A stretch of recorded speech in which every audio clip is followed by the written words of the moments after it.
Friends, first time చూసేవాళ్ళు ఈ ఛానల్ని సబ్స్క్రైబ్ చేసుకుని చూసిన ప్రతి ఒక్కరు ఒక లైక్ చేయండి, సపోర్ట్ ఉంటుంది. అబ్బాయిలను అమ్మాయిలు ఏడిపిస్తే ఏ పాపం తాకుతుంది? మీ ఆప్షన్స్: ఏ పుత్రశోకం, బి ధనశాపం, సి ఆయుష్రేఖ, డి వివాహ శాపం. So your time start now.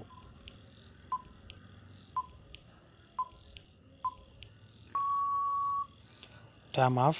Right answer వచ్చేసి సి నండి. ఎవరైతే అమ్మాయిలు అబ్బాయిలను ఏడిపిస్తారో వాళ్ళ ఆయుష్ అనేది తగ్గిపోతుంది అనేసి శాస్త్రం ఘోషిస్తుంది.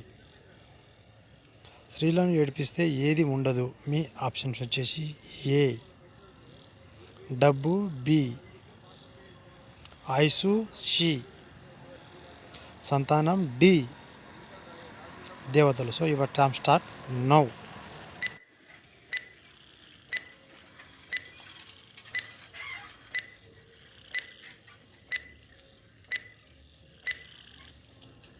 Time of.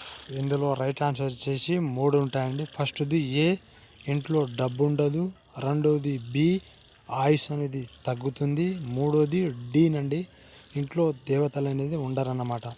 ఎవరింట్లో స్త్రీలు బాగా మగాడి చేత బాధపడినా వేడ్చినా ఆ ఇంట్లో లక్ష్మీదేవి ఉండదు అనేసి శాస్త్రం ఘోషిస్తుంది. అదేవిధంగా దేవతలు ఉండరని శాస్త్రం చెబుతుంది. అదేవిధంగా ఆయుష్ అనేది తగ్గిపోతుందనేసి కూడా శాస్త్రం అనేది చెప్తుంది. అందుకనే పురుషులు స్త్రీలని బాధ పెట్టకండి. అన్ని అనర్థాలకి మూల కారణం ఆడది ఏడ్చిందంటే. So like, subscribe.